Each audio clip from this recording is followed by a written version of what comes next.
Baik, Nafeza Zulni ya. Nah, bismillahirrahmanirrahim. Ibu Esti Nayani dan Bu Farel, kita lanjutkan nama kita yang ke-9 ya. Ya, atas nama Nafeza Zulni SPD ya, PL-nya di SMA 1 juga ya, mengambil mata kuliah tentang pembelajaran sosial emosional lagi ya. Ya, oke. Nafeza, hari ini kami hadir di sini bukan untuk mengkritik Anda habis-habisan dan juga tidak beri kabar takut, tapi kami ingin ya berbagi dengan Anda selama PL Anda telah mendapatkan pengalaman yang experience yang sangat berarti tentunya ya. Nah, hari ini kami ingin mendengarkan seberapa besar pengalaman itu sudah Anda dapatkan, dan kami mungkin akan beri masukan, saran dan tanggapan nanti ya. Nah, kegiatan ini akan kita lakukan, Anda presentasi terlebih dahulu sesuai jurnal yang sudah Anda tulis.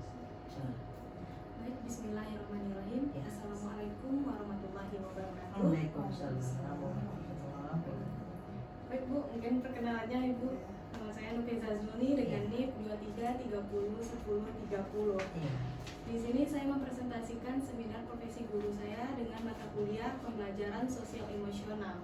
Di refleksi mata kuliahnya terdapat 5 topik Bu, di mana topik pertama yaitu membahas tentang kompetensi sosial emosional berdasarkan kerangka kolaboratif for academic, social and emotional learning atau disingkat dengan KESOL. Kemudian topik yang kedua yaitu membahas tentang peran guru sebagai teladan pembelajaran keterampilan sosial emosional. Topik 3 membahas tentang experiential learning. Topik 4 membahas tentang experiential learning untuk pembelajaran sosial emosional. Dan yang terakhir, topik 5 tentang school well-being. Mata kuliah pilihan saya yaitu pada topik 5. Selanjutnya, review pengalaman belajar selama saya PL di SMA 1. Di sana, guru sudah menciptakan lingkungan belajar yang menyenangkan bagi peserta didik. Kemudian, kebahagiaan peserta didik dipengaruhi oleh kondisi sekolah, yaitu infrastrukturnya yang sudah memadai Bu di sana, dan juga bentuk layout tempat duduk siswa di kelas. Kemudian, semua warga sekolah juga sudah mendukung dan berperan dalam upaya mewujudkan school well-being ini. Selanjutnya, mengapa topik ini penting untuk saya pelajari? Karena dalam proses belajar mengajar dibutuhkannya kesejahteraan. Tentunya itu dilandasi oleh sikap dan emosi yang positif. Dan guru yang sehat secara mental akan menciptakan lingkungan pembelajaran yang menyenangkan. Selanjutnya, strategi yang diimplementasikan dalam mempelajari topik ini tentu saja penting bagi saya. Karena setelah mempelajari topik ini, saya dapat memahami dan mengaitkan peran guru dalam upaya mewujudkan school well-being ini. Nah, bagaimana saya mempelajari topik ini pada mata kuliah lain? Saya mempelajari topik ini pada mata kuliah ini, yaitu saya banyak melakukan diskusi dengan teman sejawat, kemudian diskusi dengan guru PAMON dan guru BK-nya Bu, dan juga kepada dosen pengampu mata kuliah. Berikut ini ada artefak pembelajarannya, yaitu saya mengambil di bagian ruang kolaborasi, koneksi antar materi, dan elaborasi pemahaman. Pembelajaran bermakna yang dapat saya ambil di sini yaitu dengan menerapkan keterampilan emosional literasi yang baik bagi seluruh warga sekolah, khususnya saya sebagai guru dan peserta didik di dalam kelas, maka akan tercipta suasana dan lingkungan belajar yang nyaman dan menyenangkan. Nah, berikut ini ada desain inovasi yang saya lakukan, yaitu salah satunya saya mengadakan proyek kolaborasi. Di sini saya menggunakan permainan amplop rahasia untuk menentukan tema dan kelompok peserta didik. Amplop rahasia di sini sebelumnya saya membagikan kepada siswa kertas warna dalam 4 bentuk warna yang berbeda Bu. Saya bagikan kepada siswa, contohnya merah, kuning, hijau, dan biru. Apabila siswa mendapatkan amplop merah, maka dia akan satu kelompok dengan temannya yang lain menggunakan amplop merah. Kemudian sebelumnya saya sudah menempelkan di papan tulis amplop rahasianya. Amplop rahasia itu berisi tentang tema untuk dikembangkan bersama kelompoknya nanti. Nah, hal ini dapat mendorong kerjasama, komunikasi, dan pemecahan masalah bersama bagi peserta didik tersebut. Barulah saya minta peserta didik itu mengembangkan tema yang mereka dapatkan di amplop rahasia tersebut. Selanjutnya, rencana tindak lanjut saya yang pertama, ikut serta mendukung menggalakkan program anti bullying di sekolah. Ini dapat saya berkolaborasi dengan guru BP. Kemudian saya dapat mengajak siswa untuk membuat poster tentang bullying ini, Bu. Dengan begitu siswa juga dapat mengaplikasikan kreativitas mereka masing-masing. Yang kedua itu mengaitkan teknologi dalam proses pembelajaran sehingga menarik minat siswa. Maksudnya di sini mengaitkan teknologinya, contohnya saya menggunakan contoh gamenya game It. Game It ini sebelum siswa memulai gamenya, Bu, siswa harus menjawab pertanyaan yang terkait tentang materi sesaat itu. Baru siswa bisa memulai game itu. Sekian penampilan seminar saya, Bu. Terima kasih, saya kembalikan kepada Ibu. Baik, terima kasih Novendra Joni. Anda presentasi dengan jurnal yang lengkap Ibu lihat ya, sistematis sesuai tuntutan LMS dan tuntutan penyelesaian pengujian. Ada pembelajaran bermakna, ada inovasi pembelajaran ya kan, dan ada pula RTL. Kita juga mempresentasi lancar ya, menguasai, dan tentunya ini adalah bukti pengalaman di lapangan ya. Baik, tadi mengenai sosial emosional juga ya, emosi-emosi juga ini ya Bu Esti, Bu Farel, ini perlu ditata nih emosi ini ya kan. Ini berat ya Bu Esti ya, sebagai guru kita juga menata diri dan siswa juga. Iya. Baik, kita undang penguji pertama Bu Esti, Anda yang silakan Bu Esti. Ya, terima kasih kesempatannya. Mungkin ini Ibu hanya bertanya pada Teresa, maka ini terkait dengan meningkatkan emosional anak untuk membaca literasi dan sebagainya. Nah, literasinya itu tentu kalau kita kalau anak SMA tentu emosionalnya itu mungkin sudah mulai baik ya daripada SMP ya gitu. Nah, terus ketika ada anak-anak di dalam PBM itu dalam rangka meningkatkan literasi tadi, misalnya disuruh membaca apa bukan proses-proses itu. Nah, kalau mereka tidak mengikuti apa yang kita sarankan, bagaimana sikap mereka untuk menumbuhkan minat anak itu kembali dalam pembelajaran. Baik Bu, terima kasih Bu atas pertanyaannya. Saya akan misalnya tentang mengajak siswa dulu Bu, menanyakan gitu sampai mana bacaannya, kemudian coba ceritakan misalnya tentang novel, coba ceritakan novel apa yang dibaca pada pada bab ini, ceritanya tentang apa gitu Bu. Kemudian menanyakan ke temannya lagi, nah habis ini ceritanya bagaimana, sehingga kalau cerita biasanya anak-anak itu tertarik Bu dan penasaran untuk membaca. Jadi kendala-kendala dalam minat anak-anak dalam membaca, Ibu rasa di sana tidak ada kendala gitu. Semuanya membaca. Kalau di SMA 1 itu Ya, pada umumnya anaknya tidak ada kendala iya, gitu Bu. ya.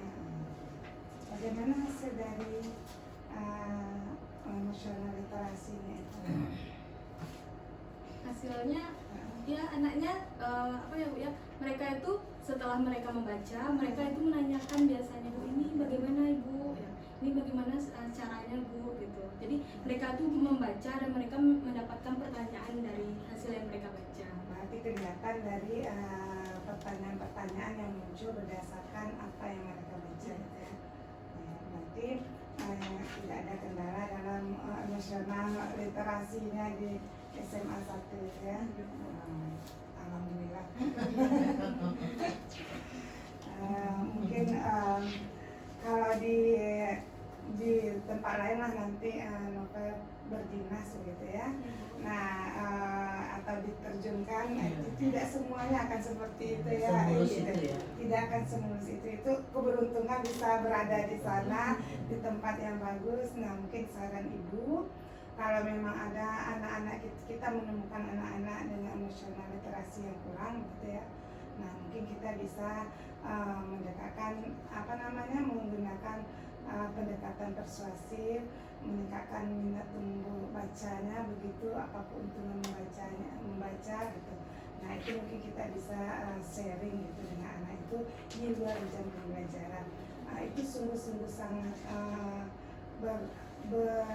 berguna bagi anak-anak kita. Kita panggil secara personal untuk meningkatkan minat baca anak itu, karena kita memang tahu minat baca anak Indonesia itu memang kurang sekali sekarang.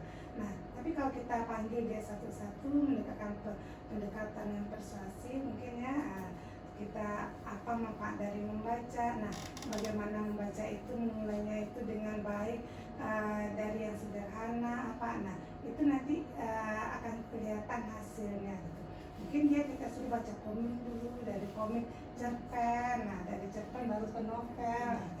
Jadi mungkin itu berdasarkan pengalaman ibu saja. Kalau nanti Nova tidak berada di posisi yang sekarang ini ya, jadi mungkin bisa menggunakan pendekatan ke anak untuk lebih menumbuhkan minat baca anak tersebut.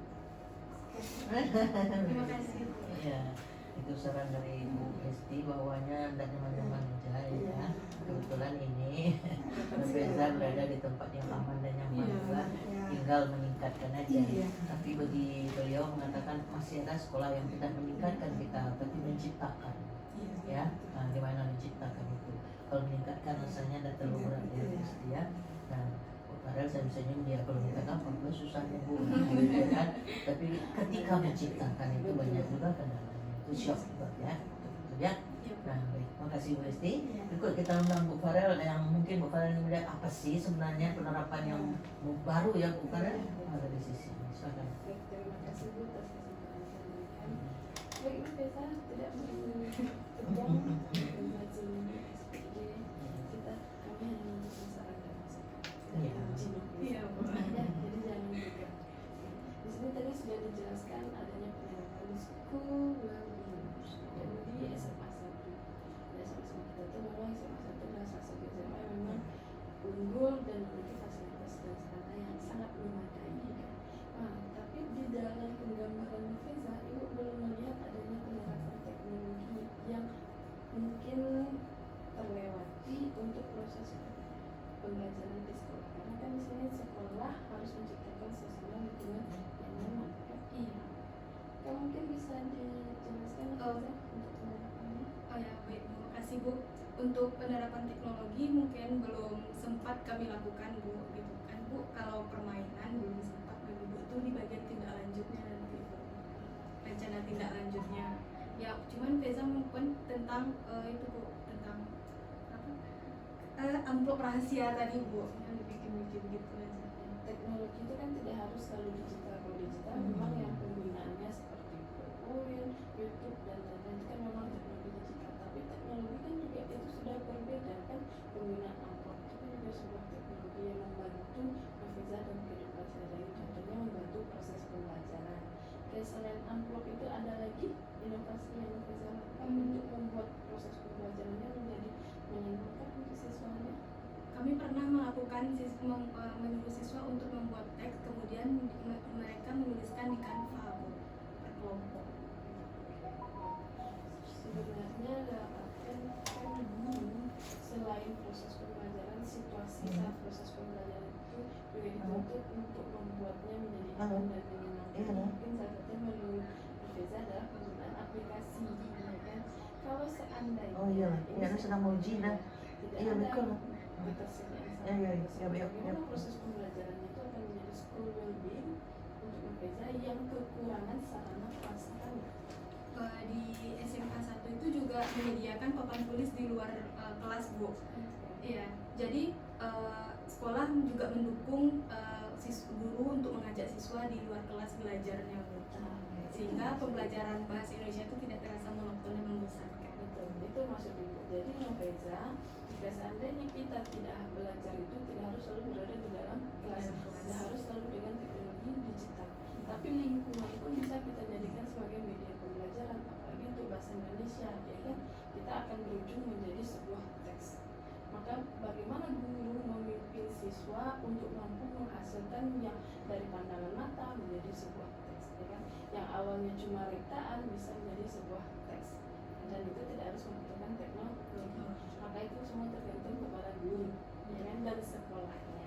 Maka baru itu menjadi school well-being. Ya, oke. Baik, mungkin itu sedikit saran sama teman ibu kepada kita bahwa semuanya tidak harus tergantung pada teknologi digital. Ya, school well-being itu mulai dari yang sederhana hingga nanti baru kita menggunakan teknologi digitalnya. Ya. Nanti kalau Novena ditempatkan di sekolah yang tidak memiliki sarana prasarana yang mumpuni, maka Novena harus mencari cara agar ini menjadi menyenangkan proses pembelajaran bagi siswa. Gimana? Banyak caranya. Ya. Baik, terima kasih. Ya, sama-sama kita belajar. Baik, terima kasih Bu Karel, masukan yang berarti ya. Novena sudah membuat sesuatu inovasi katanya ya, dan disarankan oleh Bu Karel seperti ini juga termasuk penggunaan teknologi ya. Tidak harus ke hal-hal yang sifatnya YouTube lah, sebagainya kan. Tadi school well-being itu kan menciptakan suasana ya, menyenangkan di sekolah itu ya. Lalu tadi Bu melihat pembaruan yang dilakukan berbentuk kartu tadi. Itu tuh desain inovasinya, Bu. Ya, ya itu inovasi itu. Amplop rahasia, Bu. Amplop. Oh, amplop itu ya. Iya.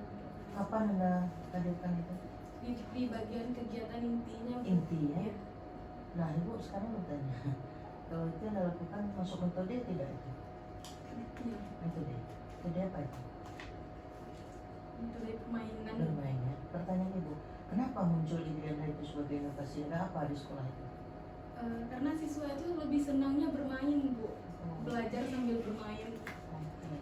Kalau bermain dilakukan di situ terkait dengan kompetensi guru yang seperti apa supaya permainan berjalan lancar, tujuan bisa tercapai, orang lain tidak terganggu. Terkait dengan apa kompetensi Anda? Ya karena namanya bermain ini ya, anak tidak bisa dibatasi. Bersorak-sorak itu suka dia, lompat-lompat suka mereka, bertepuk tangan gitu. Nah, karena ini permainan ya. Nah, pertanyaan Ibu untuk mengantisipasi ya supaya permainan itu berjalan lancar sesuai yang kita cita-citakan, anak-anak senang, sekolah belajar nyaman kan gitu. Nah, supaya orang tidak terganggu, kira-kira kemampuan kompetensi apa yang harus Anda punya? Tentunya saya memberikan itu dulu, Bu.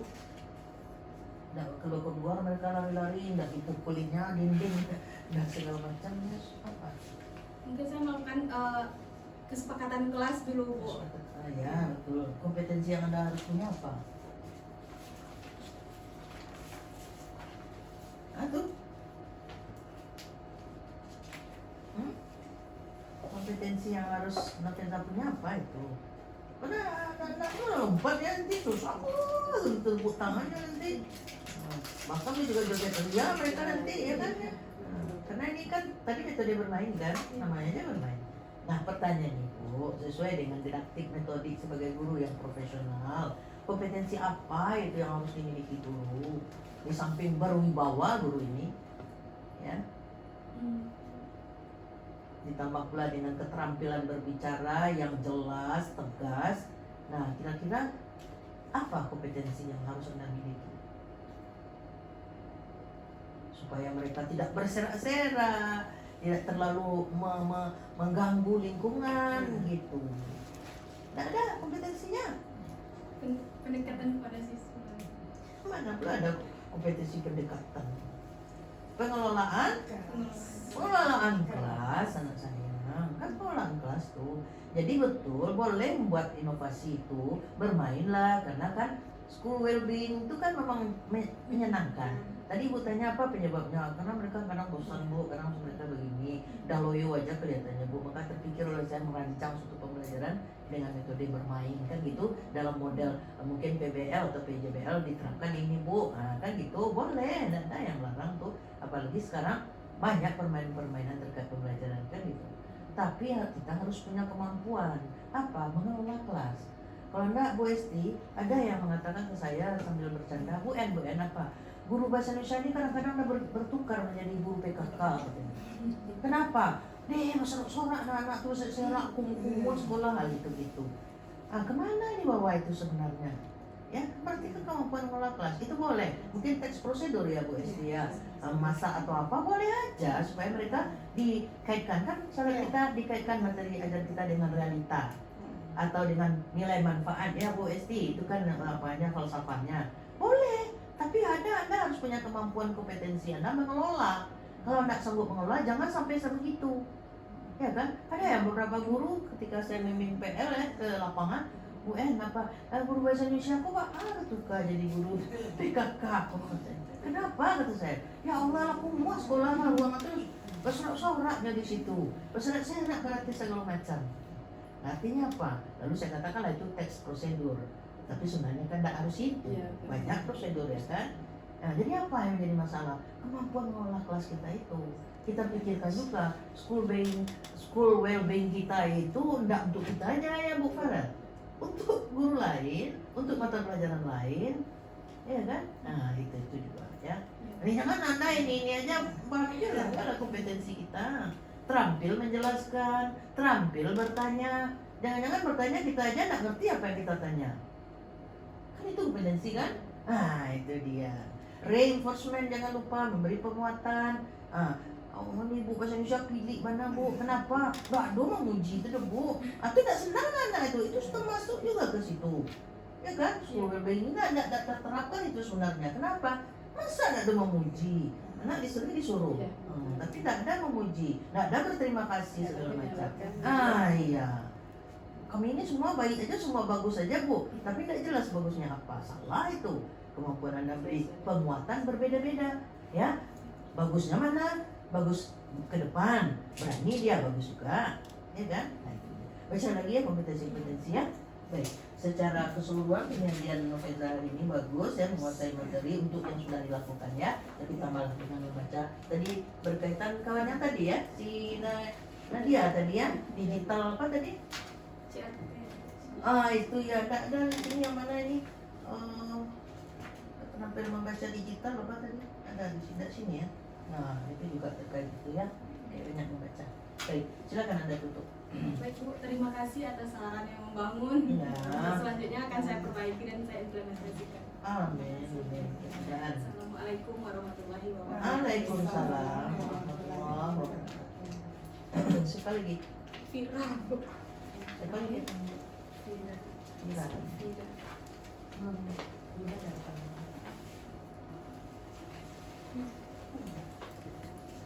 Makasih Bu. Iya. Jadi guru hebat tadi ya. Amin. Terima kasih. Handphonenya? Iya.